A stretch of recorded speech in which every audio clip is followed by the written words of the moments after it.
بسم اللہ الرحمن الرحیم۔ اللہ تعالیٰ بندوں کو آزماتا ہے،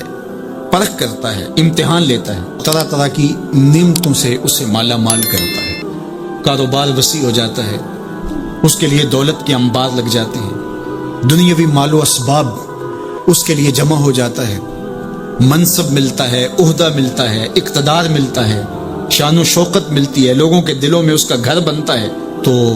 اس کے ذہن میں یہ بات آتی ہے کہ میرے رب نے مجھے جو عزت دی ہے میں اس کا استحقاق رکھتا تھا، اور میں اگر اس لائق نہ ہوتا تو مجھے کیوں نوازا جاتا، تو گویا میرا رب میرے اوپر راضی ہے۔ اور پھر جب محفل نعت میں مہمان خصوصی بھی بن گئے تو پھر تو ان کے نفس کو اور تسکین مل گئی۔ جب پیر صاحب نے بھی ان کو ہی اہمیت دی تو پھر انہیں لگا کہ واقعہ ہی ہمارا رب ہم پہ راضی ہی ہے، تبھی تو ہمیں مذہبی طبقوں کے اندر بھی اہمیت مل رہی ہے، حالانکہ وہ جانتے ہیں کہ ہم نے یہ دولت کیسے حاصل کی ہے،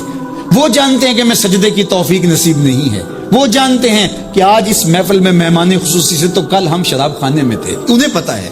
لیکن اس کی طرف توجہ نہیں جاتی، سوچتے نہیں ہیں، بلکہ وہ یہ سمجھتے ہیں کہ ہمیں یہ جو عزت مل رہی ہے یہ اللہ تعالیٰ کی طرف سے ہماری کسی قبولیت کی وجہ سے یہ عزت ہے، حالانکہ یہ ان کی آزمائش تھی، ان کا امتحان تھا۔ دوسری بات، وَأَمَّا إِذَا مَبْتَلَاهُ، اور جب اللہ اس کو آزماتا ہے، فَقَدَرَ عَلَيْهِ رِزْقَهُ، اور اس کے رزق کو تنگ کرتا ہے، اس کو آزمائش کی بھٹی میں ڈالتا ہے، فَيَقُولُ رَبِّي أَهَانَنِ، تو پھر وہ چیخ اٹھتا ہے میرے رب نے تو مجھے ذلیل کر کے رکھ دیا۔ بیماری آ جائے، ابتلا میں مبتلا ہو تو وہ کہتا ہے کہ میرا رب مجھ سے ناراض ہو گیا، تو یہ انسان کی کج فکری، ایسا نہیں ہے۔ کسی شخص کو دولت کا دیا جانا یہ اللہ کی رضا کی دلیل نہیں ہے، اور کسی شخص کو غربت کے امتحان میں ڈالا جانا یہ اللہ کی ناراضگی کی دلیل نہیں ہے۔ حضرت امام رازی نے لکھا ہے کہ مکے سے لے کر طائف تک 70 ایسے نبیوں کی قبریں ہیں جن کی وفات صرف بھوک کی وجہ سے ہوئی، تکلیفوں میں، آزمائشوں میں، امتحانوں میں، ابتلاؤں میں اس کے بندے رہے ہیں۔ میرے اور آپ کے آقا و مولا حضور ختمی المرتبت کے گھر میں کبھی برابر چولہا نہیں جلتا تھا، کبھی کھانے کے لیے کچھ میسر نہیں ہوتا تھا، پانی پی کے اور کھجور کھا کے گزارا ہوتا تھا، تو یہ تو کوئی دلیل نہیں ہے۔ اللہ کی رضا کی دلیل کیا ہے؟ نیکی کی توفیق مل جانا، اور اللہ کی ناراضگی کی دلیل کیا ہے؟ کسی شخص کا گناہ پہ دلیر ہو جانا۔ کوئی بندہ گناہ پہ دلیر ہے اور معصیت، نافرمانیاں، اللہ کے حکموں کو توڑنا اس کا مزاج ہے، تو سمجھو اللہ اس سے ناراض ہے۔ اور اگر کسی کو اللہ نے سجدے کی توفیق دی ہے، کسی کو اللہ نے اپنے راستے میں خلوص کے ساتھ خرچ کرنے کی توفیقات عطا کی ہیں، حلال حرام کی تمیز اس کو عطا کر دی گئی ہے، تو پھر سمجھ لو کہ اللہ اس پہ راضی ہے۔ باقی رہی بات کہ کسی کو دولت کا زیادہ دیا جانا، کسی کو کم دیا جانا، تو یہ آزمائش ہے۔ اب جو اہل ایمان ہیں، اللہ کے بندے ہیں، وہ کیا کرتے ہیں؟ جب دولت زیادہ ملتی ہے، اقتدار ملتا ہے، منصب ملتا ہے، تو بس اللہ کے شکر کے دائرے میں آ جاتے ہیں، اور جب مصیبت آتی ہے، تکلیف آتی ہے، اذیتوں میں مبتلا ہوتے ہیں، تو پھر وہ یہ نہیں کہتے کہ ہمارے رب نے ہمیں ذلیل کر دیا، بلکہ وہ اس پہ صبر کرتے ہیں اور اللہ کے حضور دعائیں کرتے ہیں، التجائیں کرتے ہیں کہ مالک تو نے جو جس آزمائش میں ڈالا ہمیں پورا اترنے کی توفیق نصیب فرما، ہماری سفید پوشی کا بھرم نہ ٹوٹے، اور ہمیں اس مشکل وقت سے بچانا کہ جب ہماری یہ غربت ہمیں کفر تک لے جائے، اور جب ان کو دولت مندی دی جاتی ہے تو وہ ڈرتے ہیں کہ اللہ ایسا نہ ہو کہ یہ دولت ہمیں فرعون بنا دے، یہ دولت ہمیں نمرود بنا دے، ہمارے اندر بخل پیدا ہو، تکبر پیدا ہو، ہمارے اندر غرور پیدا ہو، تو وہ اس حالت کے اندر اللہ تعالیٰ کا شکر یا دوسری حالت میں اللہ کے حضور صبر کی توفیق مانگتے ہیں اور صبر کے ساتھ اپنی زندگی گزارتے ہیں۔ آقا کریم علیہ السلام نے ارشاد فرمایا کہ کون ہے جو مجھ سے یہ کلمات لے اور ان پر خود عمل کرے اور پھر آگے ان لوگوں تک پہنچائے جو ان چیزوں پر عمل کرے۔ تو بہت سارے لوگ جھولیاں پھیلا کے آگے بڑھ جاتے، لیکن علم کے لیے جو حرص حضرت ابو ہریرہ کے سینے میں تھی، اس وجہ سے انہوں نے پہل کی اور آگے بڑھ کے عرض کی حضور یہ خیرات میری جھولی میں ڈال دیجیے، میں خود بھی عمل کروں گا اور ایسے لوگوں تک پہنچاؤں گا بھی جو ان پر عمل پیرا ہوں۔ تو کہتے ہیں حضور نے میرا ہاتھ پکڑ لیا اور 5 چیزیں گنوائیں۔ پہلی بات میرے حضور نے ارشاد فرمائی، اتق المحارم تکن عابد الناس، اللہ کی حرام کردہ چیزوں سے بچ جاؤ، تم لوگوں میں سب سے بڑے عبادت گزار بن جاؤ گے۔ نیکی کرنا بہت اہم ہے، لیکن یہاں جو تعلیم دی گئی وہ گناہ سے بچنے کی ہے۔ ایک شخص رات کو 100 نفل پڑھ لیتا ہے، لیکن صبح اٹھ کے کسی کا حق غصب کرتا ہے، کسی کو گالی دیتا ہے، جھوٹ بولتا ہے،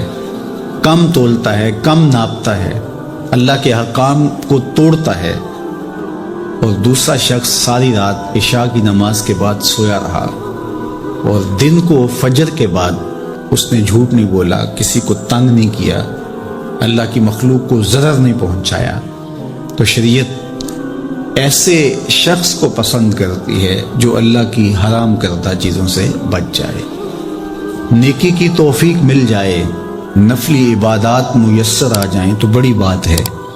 لیکن اس سے بڑی بات یہ ہے کہ اللہ کی حرام کردہ چیزوں سے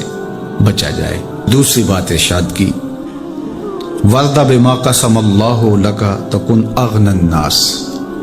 اللہ کی تقسیم پہ راضی ہو جا، لوگوں میں سب سے بڑا غنی تو ہوگا۔ دولت کی کثرت سے بندہ غنی نہیں بنتا، کتنے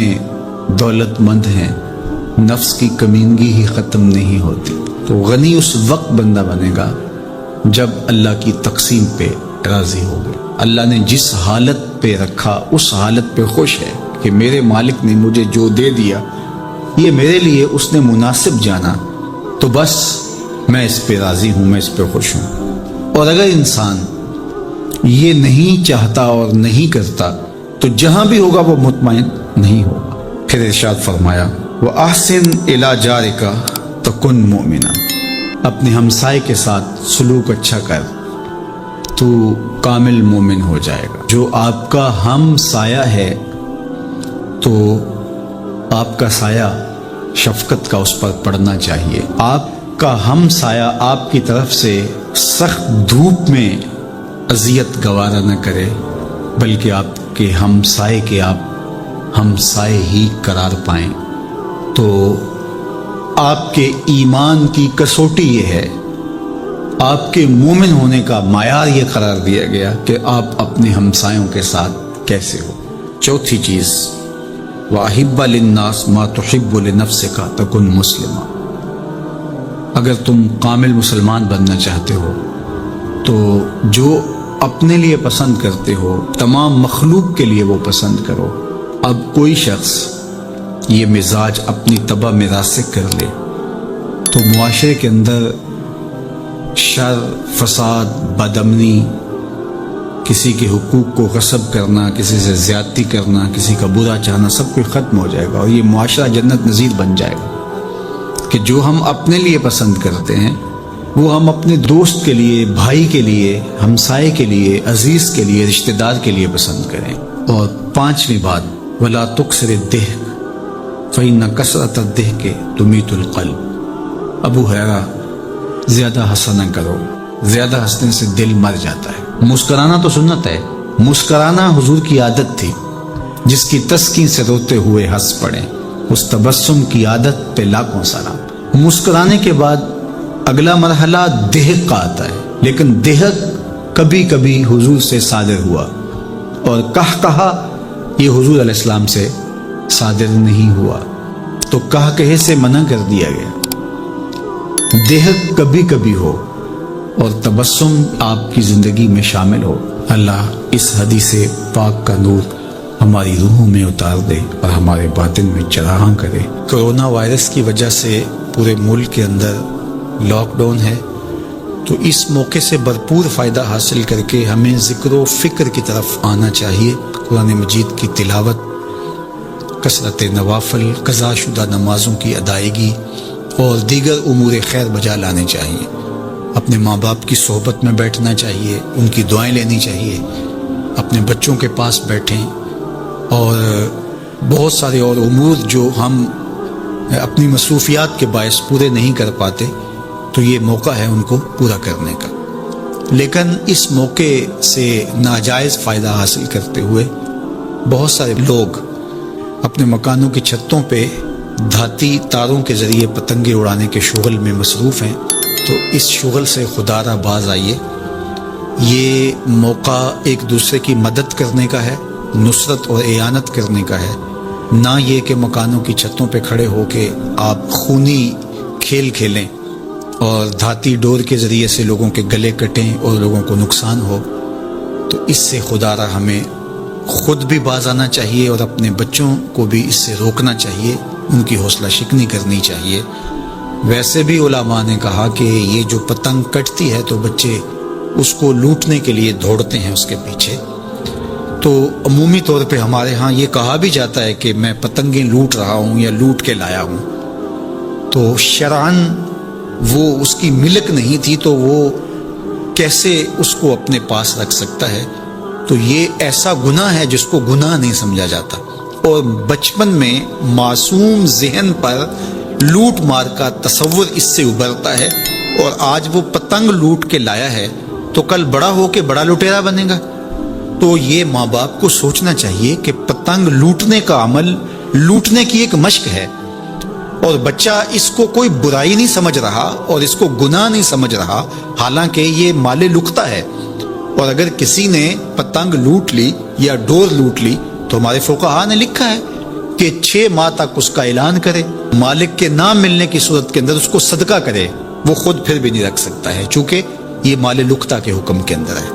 تو عمومی طور پہ ہم بچے کو بھی شاباش دیتے ہیں، اس کو بڑا دلیر قرار دیتے ہیں کہ اس نے اتنی پتنگیں لوٹی، آج اس کا یہ کمال ہے۔ تو میاں یہ بچوں کے نفسیات کے اندر لوٹ مار کے تصور کو راسخ کرنے کا ایک ذریعہ ہے پتنگ۔ اس نقطہ نظر کی طرف شاید کبھی کسی کی توجہ نہ گئی ہو، تو اس پہ بھی غور کرنے کی ضرورت ہے۔ میں تو یہ بات کہا کرتا ہوں کہ چلتی ہوئی ٹرالی سے یا ٹرک سے جو بچہ گنا لوٹتا ہے تو اس کو بچے کی بہادری اور فنکاری سمجھا جاتا ہے، لیکن آج جس نے گنا لوٹا ہے تو کل وہ ملک لوٹنے لگے گا، کل وہ اور کچھ بھی لوٹے گا۔ تو یہ چونکہ جب برائیاں شروع ہوتی ہیں تو بڑے پیمانے سے شروع نہیں ہوتی، چھوٹے پیمانے سے شروع ہوتی ہیں۔ تو پتنگ لوٹنے کا تصور لوٹ مار کی طرف لے جانے والا ہے، اور دوسرا یہ قاتل ڈور کتنے لوگوں کی زندگی کا چراغ بجھا دیتی ہے، اور کیا گزرتی ہے ان ماں باپ کے اوپر جن کا لخت جگر، جن کا بیٹا ان کے ہاتھوں کے اندر دم توڑ جاتا ہے اور گلا کٹ گیا ایک ڈور سے۔ اور ایسے واقعات ہم کتنے سنتے ہیں۔ تو میں گزارش کروں گا کہ اس خونی کھیل سے باز رہا جائے۔ اخلاقیات بھی اجازت نہیں دیتے، ہمارا ملکی قانون بھی اس کی اجازت نہیں دیتا، اور پنجاب پولیس بھی اس پر ایکشن کر رہی ہے۔ ان کے ساتھ تعاون کیجیے اور اپنے گرد و پیش کے ماحول کی انہیں خبر بھی کیجیے، خود بھی بچیے، اپنی اولادوں کو، بچوں کو بھی اس سے محفوظ رکھیے۔ اللہ آپ کی حفاظت کرے۔ والسلام علیکم ورحمۃ اللہ وبرکاتہ۔ قرآن مجید کا اسلوب بیان دیکھیے کتنا دل آویز اور خوبصورت، اور مذہب اسلام کی خوبصورتی دیکھیے۔ غریبوں کو، یتیموں کو، لاچاروں کو،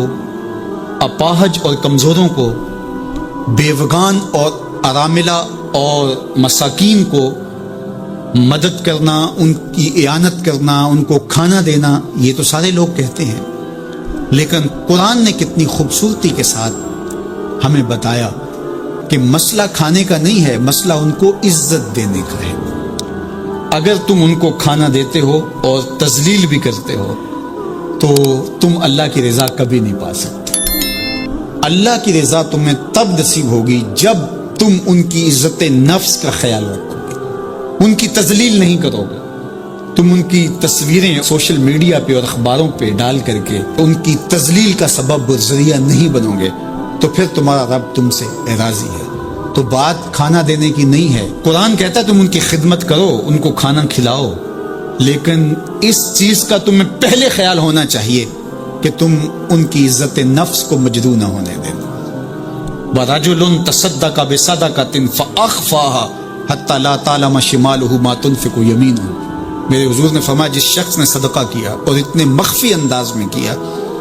کہ جو دائیں ہاتھ نے خرچ کیا بائیں ہاتھ کو اس کا پتہ ہی نہ چلا، قیامت کے دن جب کوئی سایہ نہیں ہوگا، اللہ ایسے شخص کو اپنے عرش کا ٹھنڈا سایہ نصیب فرمائے گا۔ کتنی بڑی بات ہے۔ قرآن نے ہمیں سرا و اعلانیہ دونوں طریقے بتائے ہیں۔ اعلانیہ بھی خرچ کر سکتے ہو، مخفی بھی خرچ کر سکتے ہو، لیکن اعلانیہ خرچ تم تب کرو گے جب کسی کی عزت نفس کا مسئلہ نہیں ہو۔ آپ مسجد کے لیے فنڈ مانگ رہے ہیں، کوئی بات نہیں، یہاں تو کوئی ایسا شخص نہیں ہے، لیکن کسی ایک شخص کو دے رہے ہیں تو پھر آپ کو اس بات کا خیال کرنا ہوگا، اس وقت پھر مخفی کرنا تمہارے لیے ضروری ہے۔ اسی طرح اگر تم ترغیب کے لیے کر رہے ہو تو کوئی بات نہیں ہے، لیکن اس میں بھی تم یہ خیال رکھو کہ ترغیب میں بھی کسی کا دل نہ دکھنے پائے، کسی کی تصویر نہ آنے پائے۔ ترغیب دلانے کے بہت سارے طریقے ہیں، لیکن ترغیب دلانے سے قبل اپنے دل سے سوال کر لو، ترغیب کے پیچھے چھپی ہوئی کہیں ریاکاری تو نہیں ہے؟ چونکہ ریاکاری جو ہے یہ کالے پتھر پر کالے رنگ کی چیونٹی چلے تو اس کی چال سے بھی زیادہ باریک ہے، تو یہ بڑی باریک چال ہے۔ تو بعض کا بندہ کہتا ہے میں تو ترغیب کے لیے کر رہا ہوں، لیکن اس کے پیچھے اس کا نفس کھڑا ہوتا ہے اور اس کے نفس پہ یہ شاک ہوتا ہے کہ وہ بغیر تشہیر کے کرے، تو وہ ترغیب کا نام لے کے اپنی اس ریاکاری کے اوپر ترغیب کا پردہ ڈالنا چاہتا ہے، لیکن ہوتی ریاکاری ہی ہے۔ تو یہ اپنے آپ سے پوچھے، بندے کو پتا ہوتا ہے کہ میں کہاں کھڑا ہوں۔ اقبال نے کہا تھا کہ ملا سے نہ پوچھ اپنے دل سے پوچھ، تو بندے کو پتا ہوتا ہے کہ یہ ترغیب ہے یا اس کے پیچھے چھپی ہوئی ریاکاری ہے، اور ریاکاری تھوڑی سی بھی اللہ کو قابل قبول نہیں ہے۔ حضرت ابو امامہ الباہلی رضی اللہ تعالیٰ عنہ فرماتے ہیں کہ میں نے حضور سے پوچھا کہ ایک شخص جہاد کرتا ہے اور اپنی جان وار دیتا ہے اور اس کا مقصد اللہ کے دین کو سر بلند کرنا ہے، لیکن اس کے ذہن میں یہ بھی ہے کہ چلو میری بہادری کے جھنڈے بھی لگ جائیں گے، تو کیا اس کو اس عمل کا صلہ ملے گا؟ تو میرے حضور نے ارشاد فرمایا فلا شیء لہ، اسے کوئی اجر نہیں ملے گا۔ اللہ صرف اسی عمل کو قبول کرتا جو محض اس کے لیے کیا جائے۔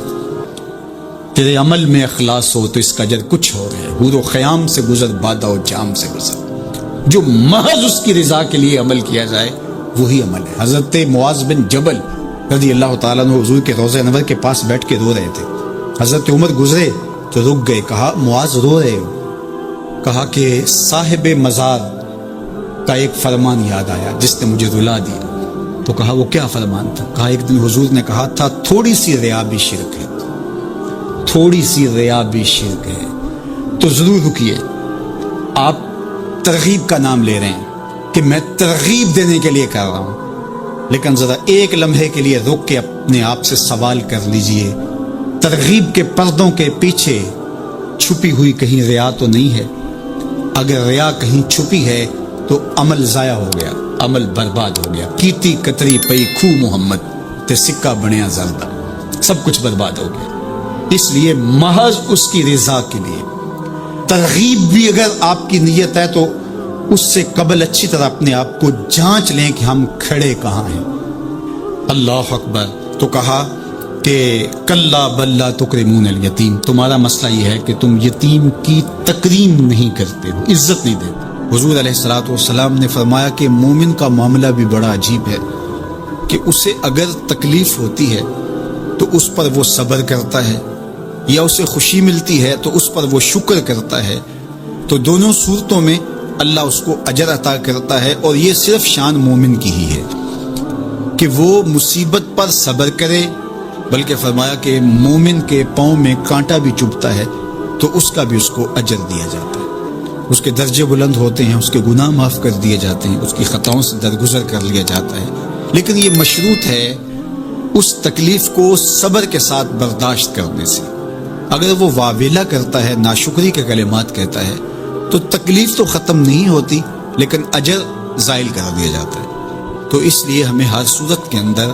صبر کے دامن کو مضبوطی سے تھامنے کی تلقین کی گئی ہے، اور اہل ایمان کو یہ بھی سبق دیا گیا کہ جب انہیں کوئی بھی مصیبت پہنچتی ہے تو وہ کہتے ہیں انا للہ و انا الیہ راجعون، کہ ہم اسی کے ہیں اور اسی کے حضور پلٹ کے جانا ہے۔ تو یہ وہ امر ہے کہ جو ان کی طبیعت کے اندر ٹھہراؤ پیدا کرتا ہے اور ان کی زندگیوں کے اندر اللہ تعالیٰ جل شانہ پر جو یقین ہے اس کا پتہ دیتا ہے۔ اگر مصیبت کو اللہ کی طرف سے سمجھ کے مان کے صبر کیا جائے، اس کو مقدور سمجھا جائے، اس پر واویلا نہ کیا جائے، اللہ کی نافرمانی کا کوئی کلمہ نہ بولا جائے، اپنے عقیدے میں تزلزل نہ آنے دیا جائے، اپنے رویوں کی خوبصورتی کو زائل نہ ہونے دیا جائے، تو اس کا مطلب ہے کہ وہ شخص مومن ہے، اس کا یقین ہے کہ یہ اللہ کی طرف سے ہے، تو پھر اس کے یقین کے صلے کے اندر اللہ اس کو پھر ہدایت قلب کا چراغاں نصیب کرتا ہے۔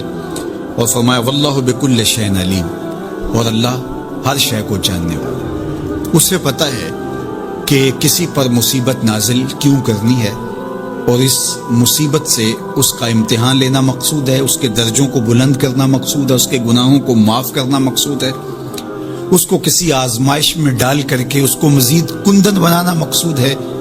یا اس کا کیا مقصود ہے، اس کو سزا دینا مقصود ہے، یہ اسے پتہ ہے۔ تمہارا رب تمہاری طرف آنے والی جو تکلیفیں ہیں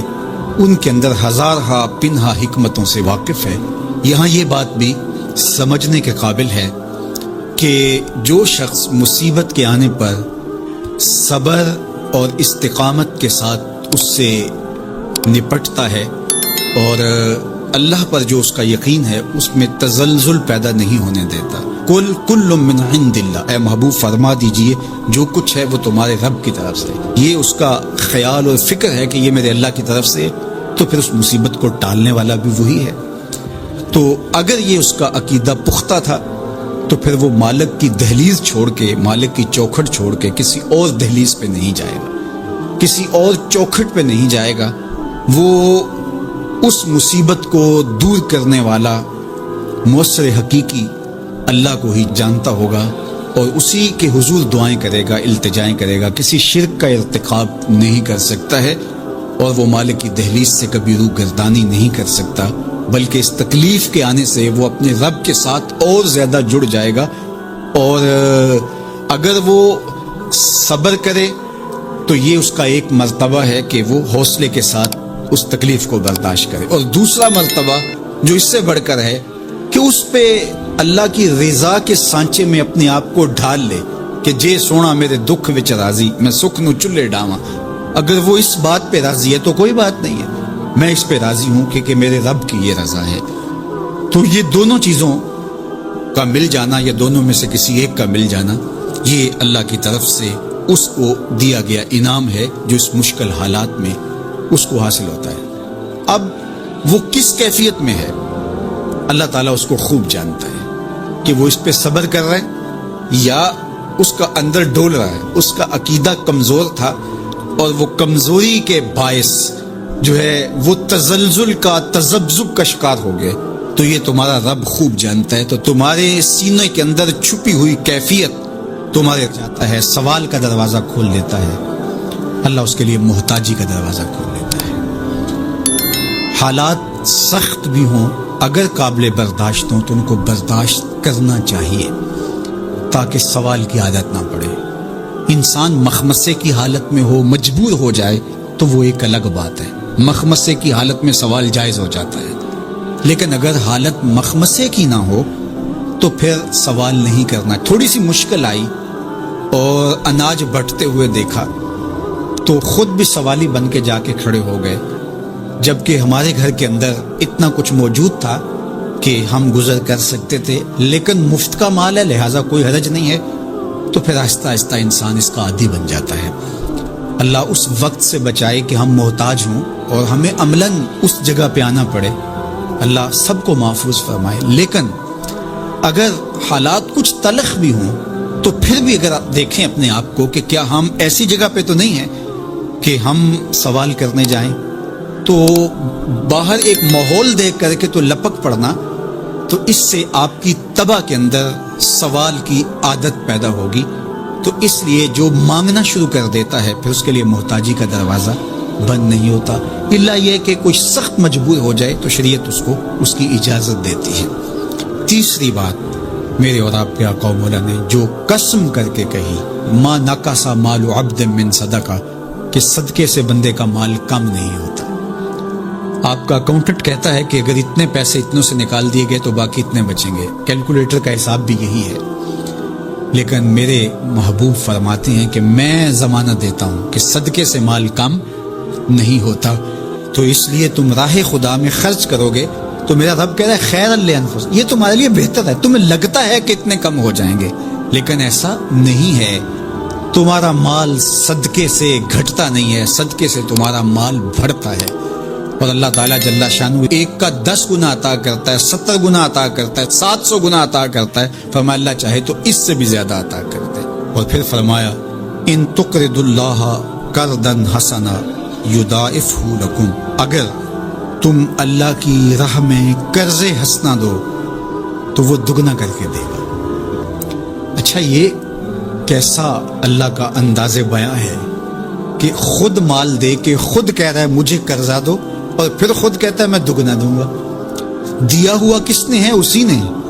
اور کہتا ہے کہ جو میں نے تمہیں دیا ہے اس سے مجھے دو، اور میں پھر اس کو اپنے دیے ہوئے مال سے دیے گئے مال کو دگنا کر کے تمہیں لوٹاؤں گا. اللہ اکبر. اور پھر فرمایا وَيَغْفِرْ لَكُمْ، اور تمہیں بخش بھی دوں گا. واللہ شکور حلیم، وہ شکر گزار بھی ہے اور حلم والا بھی ہے. اللہ اکبر. وہ بردبار بھی ہے، وہ تمہارا شکر گزار بھی ہوگا، تمہیں دگنا کر کے بھی دے گا، تمہاری مغفرت بھی کر دے گا، اور تمہارے مال میں کمی بھی نہیں آنے دے گا. اور یہ بہتر بھی تمہارے لیے ہوگا. یہ تمہاری آزمائش تھی، تمہارا مال تمہیں دے کر تم سے مانگا، اور جس کے لیے مانگا اس کو اللہ ڈائریکٹ بھی تو دے سکتا تھا، لیکن کہا کہ اس کی آزمائش ہے کہ اس کو غربت کی بھٹی میں ڈالا گیا.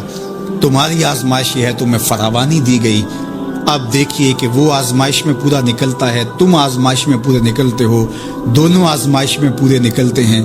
یا پھر تم نامراد اور ناکام ہو جاتے ہو. اللہ اکبر. اللہ جل شانہ پورے عالم کے اوپر پھیلی ہوئی وبا کو دور فرمائے، بالخصوص امت مسلمہ کی خیر کرے، اور میرے وطن پاکستان کو امن کا، نور کا، رحمت کا گہوارہ بنائے، اور یہاں نظام رسول کی بہاریں پیدا کرے. اللہ ہمیں معاشی بحرانوں سے نکال کے معیشت کا استحکام عطا کرے، اور ایک دوسرے کے لیے جذبہ احساس، جذبہ ہمدردی اور راہ خدا میں خرچ کرنے کا جذبہ فراما ہمارا مقصود کرے.